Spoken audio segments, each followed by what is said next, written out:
การพุทธานุภาพดำเนินรายการโดยพระพันธิติเมธีผู้ช่วยเจ้าวาดวัดราชาธิวาสวรวิหาร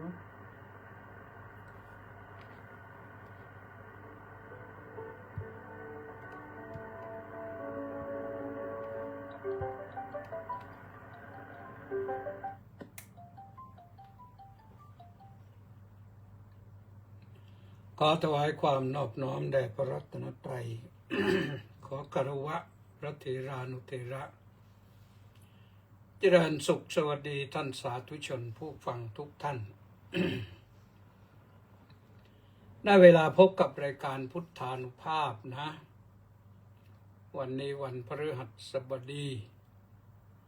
ที่ 23 เมษายน พระพุทธศักราช 2569 ขึ้น 7 ค่ำเดือน 6 มาเร็วนิดนึงแต่ว่าก็ไม่เร็วนักนะ ก็ถือว่าพอดี ก็ยินดีต้อนรับทุกท่านที่เข้ามาติดตามสดับรับฟังและรับชมคือรับฟังทางสถานีวิทยุคลื่นวิทยุหลายๆคลื่นแล้วก็รับชมก็ทาง Facebook ไลฟ์สดที่กิตติเมธีเปิดมาแล้วก็ช่วยฝากแชร์กันไปด้วยกดไลค์กดแชร์กันไปด้วยนะ วันนี้มีงานทั้งภาคเช้าภาคบ่ายภาคเช้าก็ไปร่วมงานฉลองอายุวัฒนมงคล86 ปีพระเดชพระคุณพระพรหมวชิระเวทีพระเจ้าอาวาสวัดปทุมวนารามกรรมการมหาเถรสมาคมทำหน้าที่เป็นหัวหน้าสงฆ์ขึ้นสวดมาติกาและก็บังสุกุลเสร็จแล้วก็รอฉันเพลที่นั่นด้วยกลับมาถึงวัดก็โยมนพพรพร้อมด้วยลูกชายนายปีเตอร์ก็นำน้ำมาถวายน้ำดื่มมาถวายไม่รู้กี่แพ็คยังไม่ได้ถามได้ข่าวว่าหาขวดยากเดี๋ยวนี้น้ำเขาก็ไม่ไปทำกันเท่าไหร่ก็เอาแหละว่าเท่าไหร่ก็เท่านั้นนะพร้อมกันนั้นโยมก็ขอยืมพระพุทธรูปขนาดหน้าตักประมาณ15 นิ้วไปประกอบพิธีสงกรานต์โน่นที่จังหวัดกาญจนบุรีนู่นก็นั่งสนทนากันพักหนึ่งเรื่องราวต่างๆโยมแยกไปแล้วก็สักครู่หนึ่งก็ไปรัฐสภาวันนี้รัฐสภาใหม่เขานิมนต์ไปสนทนาเรื่องวิสาขบูชากับการงานของสมาคมผู้ทำคุณประโยชน์เพื่อพระพุทธศาสนาก็ใช้เวลา30 นาทีในการสนทนากันโดยมีพิธีกรต้นและพิธีกรมาย2 คนชายหญิงก็คงจะ ได้ออกไปคงจะไม่ออกครั้งเดียวคงจะออกหลายครั้งแต่บันทึกไปประมาณ30 นาทีก็กระซิบไปว่าเอาไปรีรันหลายๆครั้งหน่อยก็แล้วกันเพื่อให้ญาติโยมที่ติดตามได้ชมกันด้วยนะไปสนทนากับท่านพลเอกธงชัยเกื้อสกุลนายกสภามหาวิทยาลัยราชมงคลธัญบุรีก็ว่ากันคุยกัน2 คน 3 คน 4 คนก็คนละนิดคนละหน่อยนะ30 นาทีก็จบลงแต่ก็ได้เรื่องได้ราวอยู่แหละนะนั่นก็ว่าไปในภาคบ่ายเริ่ม4 โมงเย็นมาถึง4 โมงครึ่งเสร็จแล้วก็กลับวัดก็พอ ดีวันนี้วันพฤหัสบดีที่พระอุโบสถนี่งดการสวดมนต์วันหนึ่งทุกๆวันพฤหัสบดีนะมีเจริญภาวนาที่จริงเราภาวนากันทุกวันอยู่แล้วหลวงปู่นำเองบ้างพระนำกันเองบ้างถ้าหลวงปู่ไม่ได้ลงมาก็นำกันเองเจริญภาวนา อุทิศถวายเป็นพระราชกุศลแด่สมเด็จพระนางเจ้าสิริกิติ์พระบรมราชินีนาถพระบรมราชชนนีพันปีหลวงทุกวันนะทำวัดสวดมนต์ทุกวันยกเว้นวันพระอีกเยอะวันพระนั้นก็จะไปประกอบศาสนกิจที่ศาลาการประเรียนแล้ววันพระก็ยกเว้นวันปาติโมกข์อีกวันปาติโมกข์นั้นพอจบปาติโมกข์สวดเสร็จเรียบร้อยแล้วก็เจริญภาวนาเหมือนเดิมนะอุทิศถวาย จำเพาะเจาะจงองค์สมเด็จพระนางเจ้าสิริกิติ์พระบรมราชินีนาถพระบรมราชชนนีพันปีหลวงเราทำมาตั้งแต่โน่นแหละตั้งแต่เดือนตุลาจนมาถึงปัจจุบันเนี่ย หลวงปู่ก็ขยันนะเอาละนั้นก็กิจกรรมวันนี้ตอนนี้ก็ต้องขออนุโมทนากับมัคโคนาและ FC อีก672คนออนไลน์เข้ามาตอนเปิดรายการสาธุสาธุสาธุนะวันนี้ตั้งใจว่าจะพูดเรื่องเครื่องมือสร้างสันติภาพหรือสร้างสันติสุขเพื่อสันติภาพแบบพุทธนะสร้างสันติสุขเพื่อสันติภาพแบบพุทธสันติภาพทั้งในส่วนบุคคลในบ้านเมืองของเราใครจะวุ่นวายอะไรเราก็ต้องหาสันติสุขนะแล้วก็ถ้าเครื่องมือนี้ถ้าเอาไปใช้แล้วก็ได้ทั่วโลกนั่นก็คืออยู่ที่ใจของเรานี่สำคัญเครื่องมือสำคัญของเราใจหรือจิตส่วนมากจะใช้คำว่าจิตจิตกับใจนี่ตัวเดียวกันแต่มองคนละด้านจิตใจวิญญาณมโนมานัต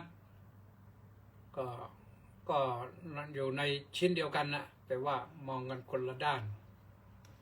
มองด้านซ้ายด้านขวาด้านหน้าด้านหลังมองด้านซ้ายก็ทะลุไปด้านขวามองด้านขวาก็ทะลุไปด้านซ้ายมองด้านหน้าก็ทะลุไปด้านหลังมองด้านหลังก็ทะลุไปด้านหน้านี่ก็คือเรื่องของจิตใจมโนวิญญาณก็อยู่อย่างนี้คือทำหน้าที่ต่างกันจิตมีหน้าที่สั่งสมคุณความดีสั่งสมบุญสั่งสมบาปวิญญาณก็มีหน้าที่รู้ทุกสิ่งทุกอย่างยังไม่ได้ตัดสินว่าผิดหรือถูกมโนนั้นเป็นเครื่องมือนึกน้อมนึกมานัดก็นึกกันนึกตรึกตรองไปด้วยนี่ก็ว่าด้วยเรื่องของสภาพอย่างหนึ่งแต่ทั้งหมดนั้นเป็นนามธรรมนะเป็นนามธรรมทีนี้นามธรรมเนี่ยจะเอาวัตถุธรรมไปใช้ก็ไม่ได้จิตเป็นนามธรรมจริงแต่ว่าเป็นเครื่องมือสร้างสันติสุขและสันติภาพถ้าจิตไม่สงบความสุขก็เกิดไม่ได้ไม่ว่าใครทั้งนั้นไม่ว่าเด็กไม่ว่าผู้ใหญ่ไม่ว่าผู้น้อยไม่ว่าผู้มากไม่ว่าผู้เฒ่าไม่ว่าผู้อ่อนต้องรักษาจิตคุ้มครองจิตได้ดีอย่าให้จิตมันฟุ้งซ่านอย่าให้จิตมันวุ่นวายอย่าให้จิตมันวอกแวกอย่าให้จิตมันกลับกรอกก็จะทำให้จิตสงบพอจิตสงบมันก็พบความสุขนะทีนี้สิ่งที่จะมาช่วยในการที่จะแสวงหาความสุขแบบพุทธเนี่ยนะสร้างสันติสุขเพื่อสันติภาพแบบพุทธเนี่ยนะก็มีธรรมะอยู่แล้วก็หนึ่งก็เมตตาเมตตาปรารถนาให้ผู้อื่นเป็นสุขนี่นึกอยู่เสมอ ในใจนี่เราขอให้ผู้อื่นเป็นสุขเถิดพอเราคิดอยู่อย่างนี้ตลอดนี่จิตที่คิดจะฆ่าจะเบียดเบียนผู้อื่นนะมันไม่มีคิดจะทำให้ผู้อื่นเดือดร้อนนะมันไม่มีเพราะฉะนั้นเมตตาเนี่ยเมตตาธรรมคำจุลโลกโลโกปัตถัมภิกาเมตตาเมตตาธรรมคำจุลโลกได้แน่นอนโลกจะสุขสงบต้องมีเมตตามากๆนะเนี่ยดูที่เขาไม่มีเมตตากันเนี่ยห้ำหั่นกันปึ้งปังในมุมโลกโน้นในมุมโลกนี้เนี่ยก็เดือดร้อนกันไปทั่วถึงตายกันก็ไม่รู้เท่าไหร่เป็นร้อยเป็นพันกันไปแล้วเรื่องปึ้งปังก็ยังจบไม่ได้ถ้ามันจะหาความสงบได้อย่างไรถ้าหากว่าใช้ธรรมะพอใช้เมตตาปั๊บรู้สึกว่าความเป็นพี่น้องกันมันเกิดขึ้นเป็นบราเดอร์ฮูดขึ้นมาความเป็นพี่น้องกันรักกันเหมือนพี่เหมือนน้องก็ทำให้จิตใจเราไม่คิดที่จะฆ่าเขาไม่คิดที่จะเบียดเบียนชีวิตเขาแล้วถ้าหากว่าจิตประกอบด้วยกรุณาด้วยกรุณาตามมาตามเมตตามาเมื่อเห็นเขาอยู่เราให้ความสุขเขาสุขดีแล้วแต่ถ้าหากว่าใครยังสุขไม่พอเกิดขัดข้องนั้นขัดข้องนี้ก็กรุณานี่คือความช่วยเหลือสงสารแล้วก็ช่วยเหลือก็กรุณาแปลว่าสงสารแล้วก็ลงมือช่วยเหลือเช่นเวลาเราเห็นคนทุกข์ยากลำบากน้ำท่วมก็ดีแดดแผดเผาก็ดีเราก็ไปช่วยกันถ้าเกิดอาการหนักมากอย่างตัวบ้านเรานี่ก็ทำเป็นประจำแหละนะอย่างน้ำท่วมที่หัดใหญ่ของก็หลั่งไปช่วยกันเยอะเลยไปซับน้ำตาในคราวที่เขาตกทุกข์ยากลำบากอันนี้แหละทำให้คนเราอยู่กันได้ทำให้เราสุขสบายได้ไม่มีปัญหาในเรื่องการอยู่ร่วมกันพอเห็นหน้ากันก็ชื่นใจแล้วนะกรุณาเนี่ยเพราะฉะนั้นต้องกรุณาอย่างเต็มที่นะที่ไปช่วยเหลือแต่ว่าไกลเราก็ไปช่วยไม่ได้เราก็ช่วยคนในบ้านเราก่อนช่วยดีที่สุดให้ที่สุดเลยนึกว่าคนลำบากนั้นเป็นพี่เป็นน้องเหมือนพี่เหมือนน้องกันเราก็เห็นเขาลำบากอย่างไรก็ช่วยไปช่วงนี้เศรษฐกิจตกสะเก็ดเศรษฐกิจฝืดเคืองก็มีแหละคนตกทุกข์ได้ยากก็ช่วยกันบ้างโยมไม่ใช่ช่วยแต่คนน้ำท่วมนะคนที่ขยับตัวไม่ได้จริงๆทุกยากลำบากเนี่ยข้าวสารไม่มีจะกรอกหม้อก็ลองถามดูสิว่าเป็นไงอยู่พอได้ไหมถ้าไม่ได้ขาดอะไรก็บอกได้นะก็ช่วยกันหรือยามเจ็บไข้ได้ป่วยซึ่งบ้านเราก็ช่วยกันอยู่เยอะยามเจ็บไข้ได้ป่วยนี่มีการสงเคราะห์อนุเคราะห์แม้จะมีโรงพยาบาลที่สงเคราะห์อนุเคราะห์แล้วแต่บางครั้งบางทีก็ยังไม่ทั่วถึงนะบางคนก็เจ็บป่วยอยู่ที่บ้านใครคนที่เห็นเขาเจ็บป่วยอยู่ที่บ้านสงเคราะห์ได้ก็ช่วยสงเคราะห์กันมีน้ำใจอันงามไปให้กันเขาหายเจ็บหายป่วยเขาก็น้อมรำลึกนึกถึงคุณูปการที่เราช่วยไปเนี่ยมันก็ทำให้เกิดความสุขสงบขึ้นมาได้นะประการที่สามที่จะช่วยกันก็คือเรื่องมุทิตาชื่นชมกันชื่นชมเนี่ยมันง่ายถ้าหากว่าเขาตั้งตัวได้แล้วสบายดีแล้วหายใกล้หายป่วยแล้วก็ชื่นชมยินดีไปอันนี้ก็สำคัญให้กำลังใจชื่นชมนะให้กำลังใจมุทิตาเนี่ยมุทิตาโมทนาอนุโมทามินี่คำเดียวกันนะรากศัพท์เดียวกันหมายถึงชื่นชมยินดีประการที่สี่ก็คือตัวอุเบกขาเราก็ช่วยเท่าที่ช่วยได้อย่างหนึ่ง ที่ช่วยไม่ได้หนักหนาสาหัสแล้วก็ไม่ไหวก็ต้องยอมรับนะดูด้วยความสังเวชสลดใจไปแต่แสวงหาชี้แนะแนวทางว่าจะ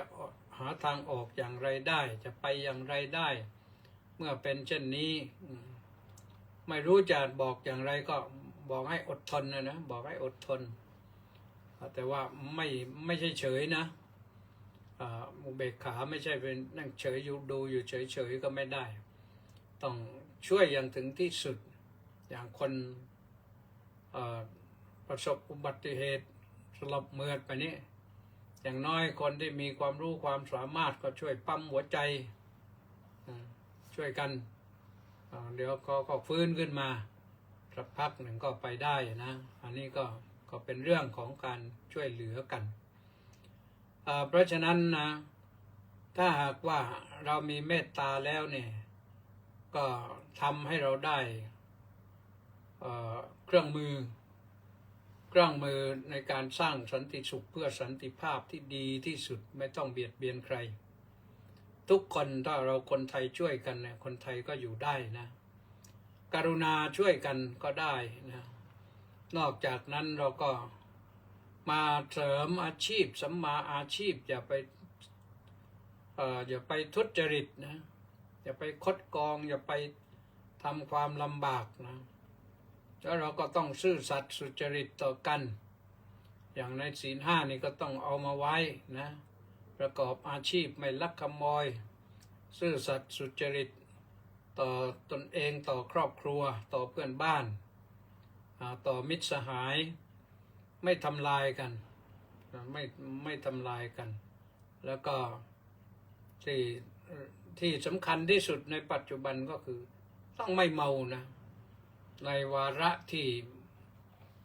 เศรษฐกิจฝืดเคืองอย่างเนี้ยเราอย่าไปหลงระเริงกับเรื่องความเมาไม่ว่าเมาอะไรเมาเหล้าเมารักเมาอะไรต่างๆทั้งหลายทั้งปวงหยุดเมาเลิกเมานะธรรมะก็ไม่ต้องเมาแต่ว่าให้ปฏิบัติให้อยู่ที่ใจเรื่องเมานั้นก็มีหลายอย่างเมาเหล้าเมายาในพาให้ประมาทแล้วก็พลาดพลั้งถึงตายได้ทุกเวลาเพราะฉะนั้นก็ขอให้ทุกท่านทุกคนเนี่ยบอกกันแบ่งปันกันไปว่าเรามารักษาศีล 5กันเถอะเรื่องนี้ก็เสียดายนะเราไม่เห็นแนวนโยบายภาครัฐที่จะส่งเสริมให้คนไทยชาวพุทธเนี่ยรักษาศีล 5กันให้ทั่วถึงความจริงรักษาศีล 5ก็ไม่ใช่ยากนะคนที่เป็นชาวประมงเขาก็ไม่ต้องมาสมาทานข้อที่1แล้วนะคนทั่วไปก็ต้องสมาทานก็อื่นคนละข้อกลุ่มละข้อก็ได้แต่ว่าแน่นอนนะชาวประมงนี่เขาต้องทำมาหากินกับการฆ่าสัตว์ฆ่าปลาเขาก็ว่ากันไปตามเรื่องนะ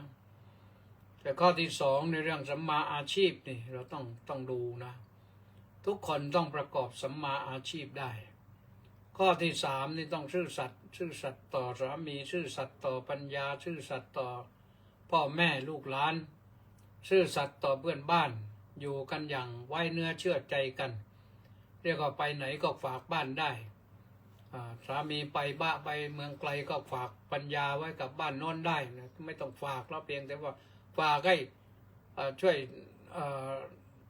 รับรู้ด้วยว่าจะเกิดอะไรขึ้นพึ่งพาอาศัยเป็นอย่างไรมันก็เรียกว่าพึ่งกันได้พึ่งกันได้ไม่ทำลายกันก็เป็นสิ่งที่ดีนะความสุขสงบในหมู่บ้านมันก็เกิดขึ้นถ้าหากว่าได้นโยบายภาครัฐมาแล้วก็สอนไปถึงนักเรียนเนี่ยเหมือนเนี่ยของมุสลิมนี่เขาสอนโรงเรียนตาดิกาสอนโรงเรียนปนนี่ก็ไปสอนเรื่องอะไรก็เรื่องศาสนาของเขานะแต่ของเราเนี่ยไม่ได้ตั้งใจสอนจริงจังมีสอนแล้วก็รู้สึกว่า บางทีครูก็ไม่อยากจะให้สอนเบียดเบียนเวลาบ้างอะไรบ้าง นี่ตอนนี้เขาจะลดชั่วโมงเรียนให้เด็กอีกก็ต่อไปก็ศาสนาคงไม่ได้เข้าโรงเรียนนะแต่จริงแล้วต้องเข้านะแต่ว่าเข้าแบบไหนจะสอดแทรกอย่างไรให้เด็กได้รู้จักศีลห้าได้รู้จักธรรมห้าเว้นฆ่าสัตว์มีเมตตากรุณาเว้นลักทรัพย์ก็มีสัมมาอาชีพเว้นการประพฤติผิดในกามก็มีสันโดษมีวันการพูดเท็จก็พูดแต่คำจริงคำที่เป็นสาระประโยชน์คำที่สมานสามัคคีคำที่ไพเราะอ่อนหวานกันแล้วก็ข้อสุดท้ายนี่ก็คือเว้นเมานี่เว้นเมานี่มันต้องเมามันต้องเว้นทุกอย่างนะไม่ต้องเมาเดี๋ยวนี้เด็กไม่ค่อยเมาเหล้าแต่ว่าเมายาบ้านี่มันเยอะแล้วก็ไม่เมายาบ้าก็เมาเกมของเราในที่จริงเกมนี่ออสเตรเลียประกาศแล้วอินโดนีเซียประกาศแล้วอังกฤษก็ประกาศแล้วว่าห้ามเด็กอายุต่ำกว่าเท่านั้นมาอยู่กับเครื่องมือสื่อโซเชียลมีเดียนะเพราะมันเรื่องสกปรกมันก็เยอะสื่อโซเชียลมีเดียเนี่ยแต่สิ่งดีมันก็มีมากเพราะฉะนั้นเด็กนี่ยังไม่มีความรู้สึกรับผิดชอบตัวเองพอเขาก็เลยห้ามเลยออกกฎหมายห้ามเลยนะออสเตรเลียนี่ต่ำกว่า16ห้ามเกี่ยวข้องกับเรื่องนี้นะเพราะฉะนั้นท่านสาธุชนทั้งหลายเรามาสร้างสันติภาพกันเถอะสันติภาพในใจเราทุกคนต้องเป็นหัวใจแห่งสันติภาพในบ้านของเราต้องหัวใจแห่งสันติภาพแล้วก็สังคมของเราต้องอยู่กันด้วยสันติภาพมันจะเกิดสันติสุขนะเนี่ยไม่ต้องไปหาที่ไหนแต่จริงแล้วมาสังคมไทยนี่ก็สุขกว่าประเทศอื่นในโลกกันเลยเนี่ยนะประเทศที่สุขสงบเรายังยิ้มแย้มแจ่มใสกันได้บ้างแต่ว่าคนที่ว่าไม่สุขก็คือคนไม่สุขกันนะอยากจะบอกว่าคนทั้งหลายที่ออกมาโวยวายกระโตกกระตากอยู่เนี่ยพูดก็พูดไปเถอะแต่ว่าทำใจตัวเองให้เป็นสุขให้ทำใจตัวเองให้สงบด้วยและจะดีมากๆเลยเราจะอยู่กันได้อย่างมีความสุขนะเราจะสุขไปได้อีกนานสุขจนคนอื่นอิจฉาเดี๋ยวนี้ประเทศไทยอะไรก็ได้อันดับหนึ่งของโลกแล้วแต่ว่าเชียงใหม่ก็ได้ฝุ่นอันดับหนึ่งของโลกเหมือนกันนะเอาละท่านสาธุชนทั้งหลายวันนี้ก็ขอฝากไว้ว่าเครื่องมือสร้างสันติสุขเพื่อสันติภาพตามแบบพุทธนะก็ขอฝากไว้จบเท่านี้วันนี้พรุ่งนี้ก็มาพบกันใหม่วันศุกร์ขอความสุขสวัสดีจงมีแด่ทุกท่านสวัสดี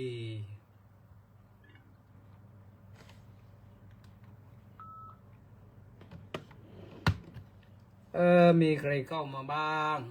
เอามือหนักมีใครเข้ามาหน้าจอบ้างสมศรีลักษณะวิราชเฉลิมพงษ์กำแพงแก้วกราบสาธุครับพระอาจารย์สาธุมณีแสงจันทร์สาธุแม่ชีจุฬานวลใยสาธุบอกว่าน้อมกราบนมัสการสาธุเจ้าค่ะเอาละสาธุนะแล้วก็สมศรีก็น้อมกราบนมัสการสาธุเจ้าค่ะสาธุวัดป่าบนเนินสุโขทัยน้อมกราบถวายความเคารพพระเดชพระคุณครับผมท่านเจ้าคุณเจ้าคุณใหม่ได้แล้วปีนี้ได้แล้วได้แน่นอนนะเจ้าคุณอะไร